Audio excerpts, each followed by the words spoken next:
সপ্তাহের ব্যবধানে মুরগির কেজিতে বেড়েছে 20 থেকে 30 টাকা। অন্যদিকে 2 সপ্তাহের মধ্যে সরু চালের কেজিতে 5 থেকে 8 টাকা বেড়েছে।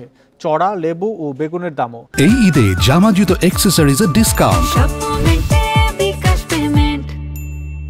বাজার ঘুরে দেখা যায় ব্রয়লার মুরগির কেজিতে 20 থেকে 30 টাকা বেড়ে 210 থেকে 220 টাকায় বিক্রি হচ্ছে, আর সোনালী মুরগির কেজি বিক্রি হচ্ছে 280 থেকে 300 টাকায়। খুচরা বিক্রেতাদের অভিযোগ, চাহিদার তুলনায় সরবরাহ কমায় দাম বেড়েছে। এক খালি লেবু 60 থেকে 120 টাকায় বিক্রি হচ্ছে। প্রতি কেজি বেগুন 80 থেকে 100 টাকা ও হাইব্রিড শসা 60 থেকে 80 টাকায় বিক্রি হচ্ছে।